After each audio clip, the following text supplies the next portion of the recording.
नमस्कार दोस्तों, कैसे हैं आप।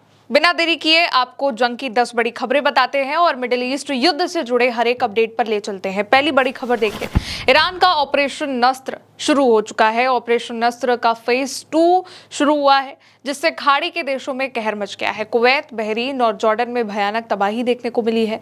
ईरान के आईआरजीसी ने कुछ वक्त पहले घोषणा करी कि उसकी नौसेना और एयरोस्पेस सेनाओं ने ऑपरेशन नस्र 2 के तीसरे चरण की शुरुआत करी है और अपनी खैबर शेकन, फतेह 110 जैसी तमाम मिसाइलें दागी हैं। इसके तहत एक मिसाइल और ड्रोन हमले किए गए हैं, जिनसे बहरीन के शेख ईसा एयरबेस पर दुश्मन की नौसेना, वायुसेना के हथियारों और स्पेयर पार्ट्स के कई स्टोरेज हैंगर नष्ट हो गए हैं।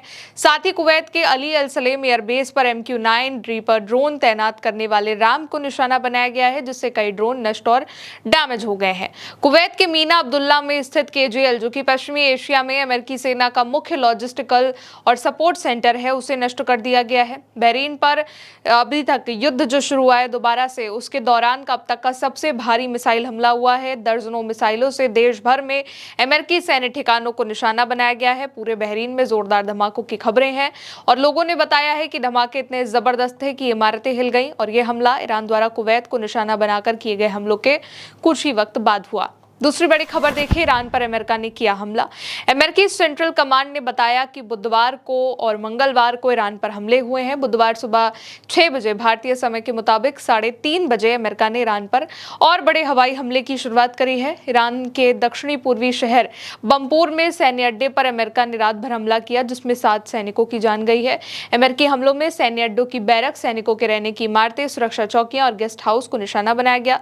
हमले में कई सैनिक घायल भी हुए हैं, जिनका चल रहा है। अमेरिका ने लगभग 1 घंटे के अंदर किश द्वीप के जल और विद्युत संयंत्र पर भी 7 मिसाइलें दागी हैं और इसके अलावा देहोलोरान के गवर्नर के मुताबिक अमेरिका ने कुछ मिनट पहले दक्षिणी पश्चिमी ईरान के देहोलोरान में बोतल बंद मिनरल वाटर उत्पाद कारखानों पर 3 मिसाइलें दागी हैं, जिससे कारखाने का नुकसान हुआ है। अब अगली बड़ी खबर, तीसरी बड़ी खबर, इन्हीं हमलों के साथ ईरान अमेरिका का समझौता पूरी तरीके से टूट चुका है। ईरान की संसद से ऐलान हो गया है कि अब दुश्मन से MOU पूरी तरीके से खत्म है।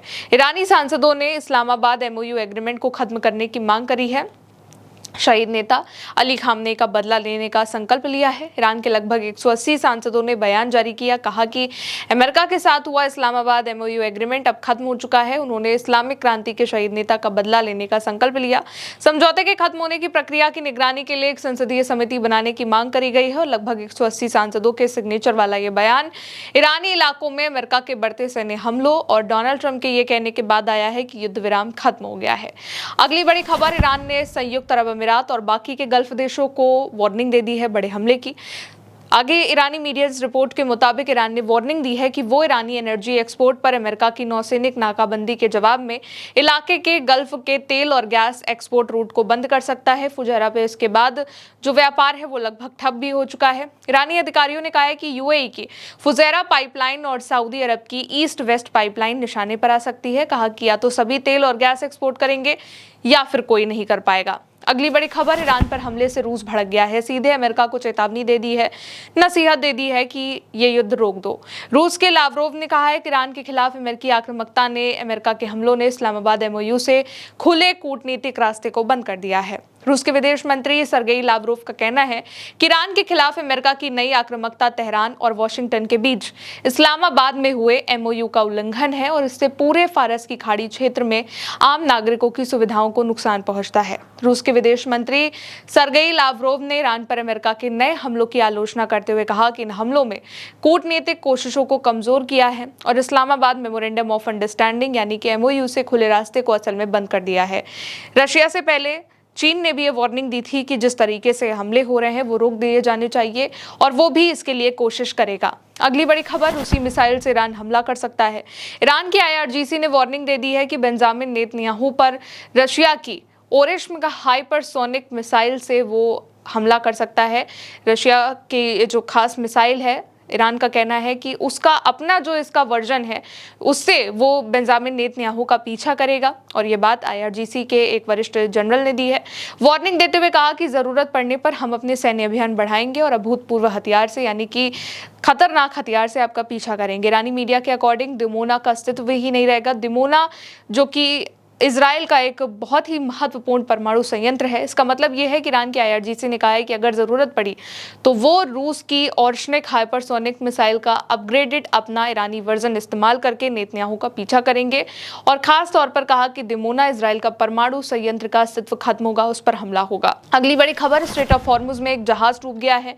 फोटोज ईरान की ओर से शेयर हुई है कि स्ट्रेट ऑफ हॉर्मुज में मालवाहक जो पोत है लूनी, वो डूब चुका है, जिसका फुटेज रिलीज किया गया है। जहाज के पतवार में दरार आने की वजह से बंदर अब्बास के पास वो 2 हिस्सों में टूट गया।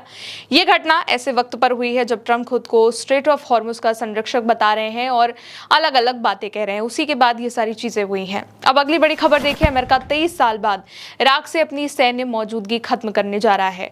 अमेरिका 30 सितंबर तक इराक से अपनी सेना पूरी तरीके से वापस बुला लेगा और ये फैसला 2003 में सद्दाम हुसैन के शासन को हटाने के लिए शुरू हुए अमेरिका के सैन्य अभियान के 23 साल बाद लिया गया है। वॉशिंगटन में इराकी प्रधानमंत्री अल-जैदी ने कहा है बैठक के दौरान कि अमेरिका के राष्ट्रपति डोनाल्ड ट्रंप ने भी कहा है कि अब हमें इराक में सैन्य मौजूदगी की जरूरत नहीं है।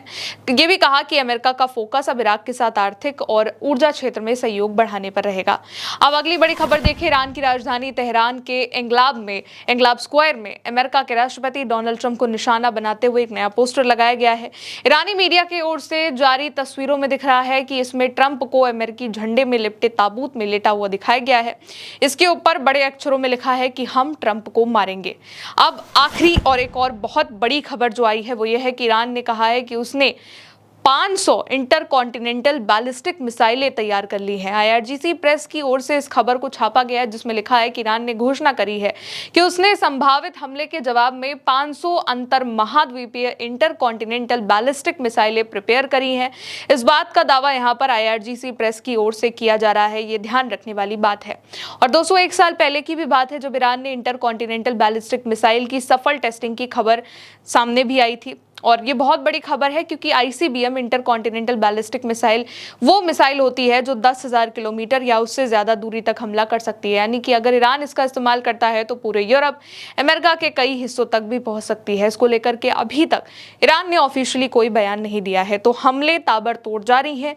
ईरान की ओर से भी, अमेरिका की ओर से भी नई नई स्ट्राइक हो रही है। ईरान लगातार अपनी मिसाइलों की फुटेज रिलीज कर रहा है कि किस तरीके से वो हमला कर रहा है। सैटेलाइट तस्वीरें भी धीरे धीरे करके सामने आ रही हैं कि कितना कहां पर नुकसान हुआ है।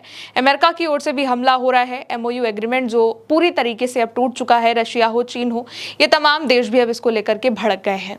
एक और बात जरूरी है दोस्तों, इस खबर को आखिरी खत्म करने तक कहूंगी मैं, क्योंकि ये जितनी भी खबरें हम आप तक पहुंचाते हैं ये इंटरनेशनल मीडिया के सोर्स से आती हैं या फिर ईरानी मीडिया से, इजरायली मीडिया से। ये जितनी भी खबर हम आप तक पहुंचा रहे हैं ये दावों पर भी होती हैं और कुछ खबर ऐसी होती हैं जिस पर, जैसे कि अमेरिका दावा करता है कि उसने ईरान के इतने शहरों पर हमला कर दिया, या फिर ईरान इस बात का दावा करते हुए इस खबर को छापता है, ईरानी मीडिया इस खबर को दावा करते हुए छापती है कि उसने अमेरिका के इतने सैन्य ठिकानों पर हमला किया है। और इसीलिए हम आपको एक एक वो स्निप भी दिखाते हैं, एक एक वो तस्वीर भी दिखाते हैं, खबर भी दिखाते हैं कि आखिर क्या हॉर्मुज लेटर ने छापा है, क्या क्लैश रिपोर्ट ने छापा है, क्या तेहरान टाइम्स ने छापा है। क्योंकि उल्टा चश्मा यूसी किसी भी तरह की हिंसा को, किसी भी तरीके के हमले को, किसी भी तरीके के युद्ध को, आक्रामकता को बढ़ावा नहीं देता है, ना ही प्रमोट करता है। फिलहाल मेरे साथ इन 10 बड़ी खबरों में इतना ही। आप देखते रहिए उल्टा चश्मा यूसी। मेरा नाम है गौरी वर्मा। नमस्ते।